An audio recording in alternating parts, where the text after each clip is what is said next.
చిన్న చర్చ పెట్టింది వాళ్ళు. ఈ చర్చకు చర్చ అంతనే కరెక్ట్. ఈ చిన్న మీటింగ్కే ఈ వ్యయ ప్రయాసం పడుతున్నాము. 100 కార్లు తీసుకోవడానికి ఎన్ని లక్షలు అయితే అనేది ఒకసారి తెలుసుకోవాలి. ఎవరైనా 100 కార్లు అంటే కనీసం కారుకు 10,000 రూపాయలు 20,000 రూపాయలు వేసుకున్న 20 లక్షలు అయితే సంఘంలో పనిచేయని వాళ్ళు 20 లక్షలు పెట్టి కార్ల ప్రయాణం చేస్తుందంటే వాళ్ళకి డబ్బు ప్రభుత్వం ఇస్తున్నది అని మేము భావించాలి. దేవుడు అపోజిషన్ పార్టీలో తీయాలి, దేవుడు ఎవరైనా సహకరించాలి. ఈ ఉద్యమకాలను విచ్ఛిన్నం చేయడానికి కుట్ర జరుగుతుందంటే క్లియర్గా అర్థమవుతుంది. ఇప్పటిదాకా ముందు మాట్లాడిన వాళ్ళు కూడా చెప్పారు. కేకే కమిటీ అంటే కాలయాపన కమిటీ అంటే వాళ్ళ ఇంటి కొరకు వాళ్ళు పనిచేసే కమిటీ. కాంగ్రెస్ పార్టీ అంటే వాళ్ళ ఇంట్లోకి ఎవరికి కావాలో 3 పదవులు కావాలా 4 పదవులు, ఒక్కొక్క ఇంట్లో 3 ఉంటాయి. 2 ఎమ్మెల్యేలు ఉంటారు, 1 ఎంపీ ఉంటాడు, ఇంకో ఇంట్లో 4 చైర్పర్సన్ ఉంటారు. అన్ని బరాబర్ ఉంటాయి. ఈ అసలు తెలంగాణ తెచ్చిన ఉద్యమకాలను పట్టించుకోవడానికి వాళ్ళకి ఏం బాధ అవుతుందంటే మనమే రాజ్యం చేస్తే వాళ్ళ మనుగడ కష్టమైతేనే మనకి ఈ ప్రయత్నం కాదు, వాళ్ళ ప్రయత్నంలో మనం పనిచేయాలని చూస్తుంది. ఇట్లా ముఖ్యంగా కోదండరామ్ గారు, ఎందుకంటే తెలంగాణ ఉద్యమానికి నాయకత్వం వచ్చింది కోదండరామ్ గారు. తెలంగాణ జాయింట్ యాక్షన్ కమిటీ అనే పేరు మీద చేసినప్పుడు నేను కన్వీనర్గా పనిచేశాను. గర్వంగా చెప్పుకోవాలి. మేము తెలంగాణ పార్లమెంట్ ఎస్టాబ్లిష్ అయినప్పుడు నేను గుల్లపల్లి నారాయణ గారు, అద్దకి దయాకర్ గారు, ఆయన ఎమ్మెల్యేలు, ఎవరి ప్రయత్నాల కోసం ఎవరు దాగురుదలో కానీ సంఘాలుగా విచ్ఛిన్నమై ఈరోజు కుట్రపూరితంగా ఎవరికి నచ్చిన విధంగా చేసుకుంటూ పోతున్నారు. అందరు తొక్కేసే విధంగానే ఉన్నారు కానీ ఇక్కడ జరిగింది లేదు, ఒరిగింది లేదు. మిత్రులారా, ఇప్పుడు ఇప్పటికే ఎంతో మంది తెలంగాణ ఉద్యమం చేసిన తర్వాత కూడా ఎంతో మంది చనిపోయినారు. వాళ్ళ చావులకు కారణం ప్రభుత్వమే. ఎందుకంటే ఇప్పటి వరకు తెలంగాణ ఉద్యమంలో ఇళ్లలో తిట్లు పడ్డాయి, ఊర్లో తిట్లు పడ్డాయి, ఉన్న బంధువులు తిట్టారు. ఇప్పుడు కూడా తెలంగాణ వచ్చిన తర్వాత, రాష్ట్రం వచ్చిన తర్వాత కనీసం మనకి గౌరవం దక్కుతుంది అనుకుంటే ఈ కాంగ్రెస్ పార్టీ 125 సంవత్సరాల నుంచి మోసం చేస్తుంది. కాంగ్రెస్ పార్టీ ఇప్పుడు చేసేది కూడా కాంగ్రెస్ పార్టీ మోసం చేస్తుంది. కాంగ్రెస్ పార్టీని నమ్మడం అంటే కుక్కతో కాబట్టి గోదావరి ఎదడం అనేది. కాంగ్రెస్ పార్టీ నమ్మిన ఎవరు బాగుపడే చరిత్ర. కాంగ్రెస్ పార్టీ అనేది దుర్మార్గం. వాళ్ళు ఈ 2.5 సంవత్సరాల ముఖ్యమంత్రిని ఎవరు పెట్టుకోవాలనే ప్రయత్నంలో వాళ్ళు ఉన్నారు కానీ మనకేం చేద్దామనే దాంట్లో లేరు. మిత్రులారా, ఒక విషయం మాత్రం క్లియర్గా చెప్తున్నా.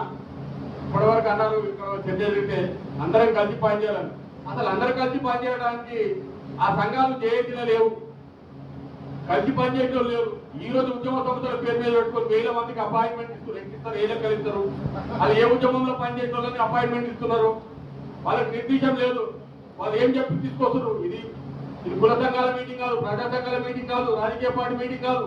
ఇది తెలంగాణ దగాపడ తెలంగాణలో ఉద్యమకాలంలో జరుగుతున్న అన్యాయమే జరిగే మీటింగ్ ఇది.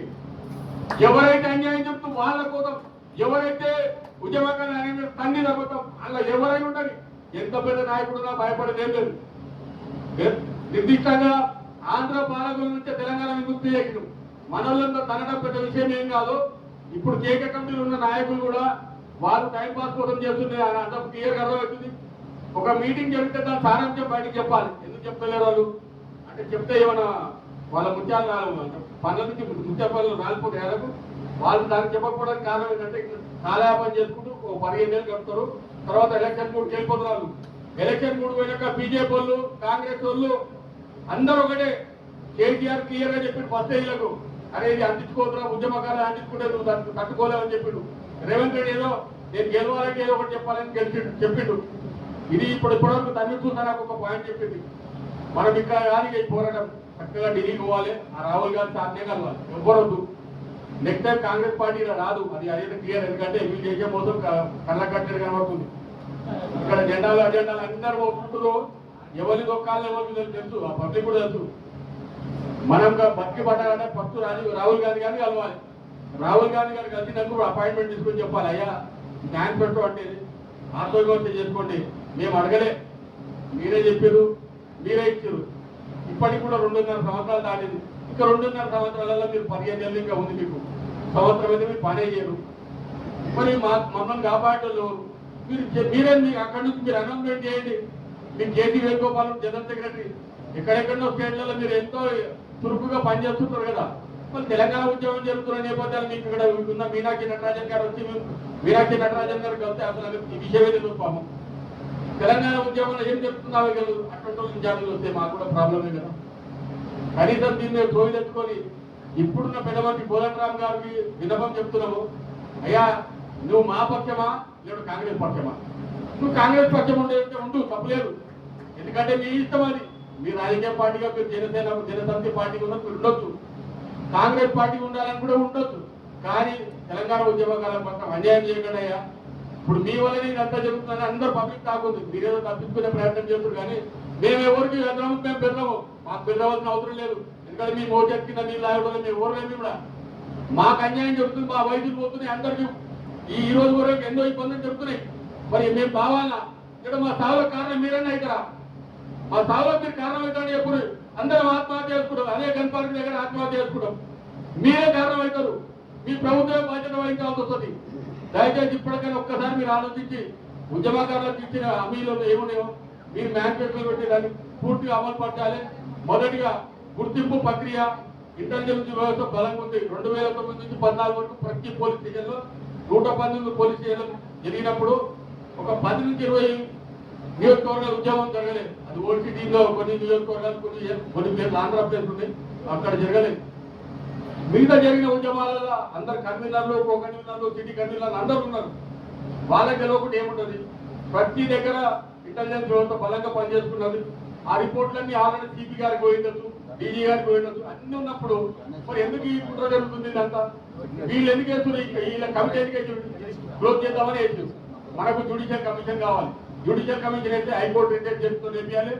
అందరు జిల్లా కలెక్టర్లు బాధ్యులు అవుతారు. మనం అడగడానికి మనం హక్కుదారు అయితే కానీ వీళ్ళే ఉంటే మాత్రం మనం అడగలేము. ఒకడు కోదండరామ్ గారే చెప్తున్న విషయం, అదేస్తే వస్తుందా అంటుడు. దానికి దీనికి చాలా తేడా ఉంటుంది. ప్రభుత్వంలో ఉన్న పాఠశాలలో చెప్పాడు సార్కు, ప్రైవేట్ లో టీచర్ చెప్పాడు సార్కు చాలా తేడా ఉంటుంది. ఆయనకు బాధ్యత ఉండదు, ఈయనకి ఎందుకంటే బాధ్యత ఉంటుంది కంపల్సరీ. ఈయన చెప్పకపోతే రేపు ఈయన మీద దండన ఉంటుంది, ఆయన దండన ఉంటుంది. ఆయన మానేసుకొని వెళ్ళిపోతుంది, ఈయన మానేసుకొని పోవడానికి ఉంటుంది. కోదండరామ్ గారు కూడా అదే చెప్పినాము, చెప్తే ఆయన వినట్లేదు, ఆ విషయం వింటలేడు. ఆయనకి ఎంతసేపటికి ఎట్లా టైం పాస్ చేద్దామని చూస్తున్నామో కానీ ఇది మాకు సెట్ అయితే లేదు. దయచేసి ఇక్కడికి వచ్చిన అందరు చేసి నాయకులందరికీ పేరు పేరు ఒకటే చెప్తున్నామన్నా, కోదండరామ్ గారి మీద ఒత్తిడి లేకుండా ఇది జరగదు. ఇది కోదండరామ్ గారి పార్టీ కాదు, ఇది తెలంగాణ, యావత్ తెలంగాణలో కోదండరామ్ గారి ఉద్యమం పూర్తిగా తెలుసు. ఆ రోజు ఆయనకు విరుద్ధాన్ని ఉండి మేము ఆయనతో రక్షణ కవచం ఉన్నాం. మేమేమి ఆయనతో దూరం ఉండి అంటుకుంటున్నట్టు లేవు. మా ప్రాణాలను ఎగిరి ఆయనతో ఎన్నోసార్లు మేము కాపాడుకుంటూ వచ్చినాం. అయినానే మమ్మల్ని మర్చిపోవడానికి నా కారణాలు కూడా మాకు తెలియదు. ఎవరెవరిలో కొత్త కొత్తలను తీసుకొని కంపెనీలలో కూర్చోబెట్టుకొని వీళ్ళు చేసి చైర్మన్లు, వీళ్ళు చేసి కన్వీనర్ అంటే మాకు ఆశ్చర్యం అనిపిస్తుంది. ఈ రోజు కోర్టు పోయిన గొల్లపల్లి నారాయణ కూడా మా ఆర్గనైజేషన్ జనరల్ సెక్రటరీగా పనిచేసిండు. ఆ రోజు కన్వీనర్ గా ఉన్నాడు, సిటీ కన్వీనర్, స్టేట్ కన్వీనర్ ఉన్నాడు. వాళ్ళు మేము ఎక్కడ పోయినాము, వాళ్ళు ఎక్కడ ఉన్నారు? ఎవరెవరో కొత్త కొత్తలు చేస్తారు. ఎందుకు చేస్తారు వాళ్ళు అంటే వాళ్ళ పబ్బం కట్టుకోవడానికి.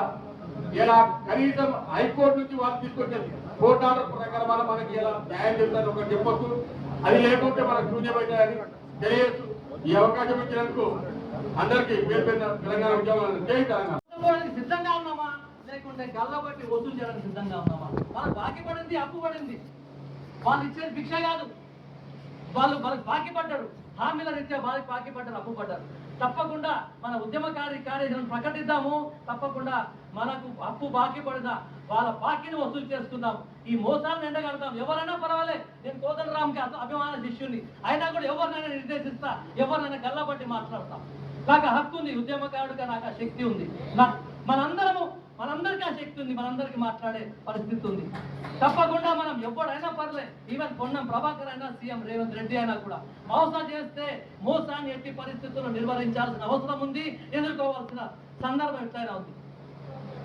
మిత్రులారా, మన జేఏసీ కన్వీనర్ అయినటువంటి గడ్డం వినయ్ గారు ఒకవేళ అటువంటిది కనుక చేస్తే దాని రూపం ఎట్లా, ఏ విధంగా తీసుకెళ్దాం, దాని దిశ ఎటు తీసుకెళ్దాం అనే అంశాల మీద కూడా మళ్ళీ చర్చించాల్సి వస్తుంది. అట్లా ఇంకొక ప్రస్తావన నేను తీసుకొస్తా. ఈ కాంగ్రెస్ పార్టీ ఎమ్మెల్యేల ముందు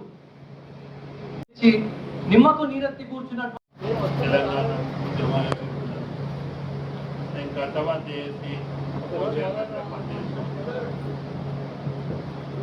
చేసి కో చైర్మన్ గా పనిచేసిన మనం ఇప్పటిదాకా అందరూ అంటే మనం చేసినవి చెప్పుకోరు. అంటే ఇప్పుడు వాళ్ళు చెప్పినది ఏజెండా ప్రకారం మనం మాట్లాడలేము. అంటే ఈడ ప్రతి ఒక్కరు గొప్ప వ్యక్తులు ఉన్నారని అందరికీ తెలుసు.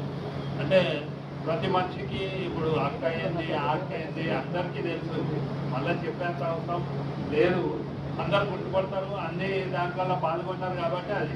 అయితే వీళ్ళు ఏజెండా వరకు మాట్లాడితే ఇప్పుడు ప్రకాష్ అన్న గత ఇప్పుడు జేఏసీ ప్రకారము కోఆర్డినేటర్గా ఈ ఆర్గనైజ్ చేస్తుండా లేకపోతే ఆయన పర్సనల్గా ఆర్గనైజ్ చేస్తుండా, అదొక ప్రశ్న. ఎందుకంటే ఇప్పుడు మనం జేఏసీలో కోఆర్డినేటర్గా ఉండే ఆయన చెప్పినట్టే వర్క్ చేసినాము. కాబట్టి ఇప్పుడు ఆయన ఇప్పుడు ఇది ఎట్లా నడిపిస్తాడు, ఇది నడిపించాలని బాధ్యత తీసుకున్నప్పుడు మళ్ళీ ఈ సూచనలువి వాళ్ళే నిర్ధారించాలి. ఏం చేస్తే బాగుంటుంది, మనతో అభిప్రాయం అంటే మనం ఇప్పుడు ఉద్యమం చేసిన వాళ్ళు మ్యాక్సిమంగా వాళ్ళు చేసుకునే చెప్తారు. ఎవరు సూచనలు అవన్నీ అడ్వాన్స్గా అంత ఆలోచించడం వాళ్ళు తక్కువనే ఉంటారు. ఇంట్లోకించి కొంతమందిని తీసుకొని మీరు ఒక అభిప్రాయాన్ని మీరే రెడీ చేయాలి, అది బాగుంటుంది. అంటే ఇప్పుడు ఎవరెవరైతే మంచి అభిప్రాయాలు ఇవ్వాలనుకున్నారు ముంగట వచ్చి ఇవ్వచ్చు, అది తీసుకోవాలి. కానీ చెప్పడం ఏంటంటే టైం ఎక్కువ వేస్ట్ చేస్తుంది. ఇప్పుడు వచ్చిన వాళ్ళకి రియాలిటీ ఎవరు దోషింది అది చేసుకుంటా పోయినాం. ఆయన ఒకటి ఏం చెప్పిండు, ఏదో మనకు ఆశ చూపెట్టింది కాబట్టి మళ్ళీ ఏకమైనాం. అయితే ఆ ఏకమైన దాంట్లో మనం పోరాటం ఎట్లా చేద్దామన్నది మనమే నిర్ధారించుకోవాలి. అది కాక ఇప్పుడు ప్రకాష్ అన్న ఖచ్చితంగా మళ్ళీ ఏం చేద్దామన్నది కొన్ని అంశాలు మనతో తీసుకున్నాయి, ఇంకా వాళ్ళు ఏం చేయాలన్నది చెప్పాలి. చేస్తే దానికి అందరం అనుకూలంగా ఇప్పుడు మేమైతే ఖైరతాబాద్ కాన్స్టిట్యున్సీ తరఫు నుంచి ఎప్పుడు ముందున్నాం, ఇక ముందే ఉంటాం ఖచ్చితంగా. అలా ఇంకా పోయేది జరిగేది అన్న సమస్యనే లేదు, ఎంత ఏమైనా కానీ అట్లా. ఎందుకంటే అట్లా మనం పట్టుదలతోని పోతేనే అవుతుంది కానీ లేకపోతే కాదు. ఇంకొక కేకే కమిటీ గురించి మాట్లాడమే లేదు. కేకే ఆడే బేవాసి గారు ఆడు ఎన్ని పార్టీలలో పోయిందో అన్నది అర్థం చేసుకోవాలి. అంటే వాడి కొడుకు వినోద్ అని పొలిటికల్ టచ్ లేడు, వానికి ఎమ్మెల్సీ, వాళ్ళ బిడ్డే గద్వాల్. ఇది అసలు టచ్ లేని వాళ్ళకు ఎవ్వరు ఏం లేని వాళ్ళకు వాడు ఇంటి పరంగా పదవిని తీసుకొని ఉండిపోతాడు. ఎప్పుడు పబ్లిక్ లో వచ్చాడు.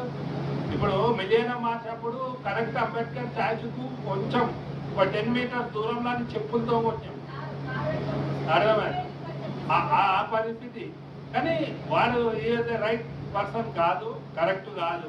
మనం ఆయన గురించి మాట్లాడడే వేస్ట్. ఎందుకంటే మనం ఈ కన్వీనర్ వాళ్ళు షాడో అంటుడు, ఆయన ప్రశ్నించాలి.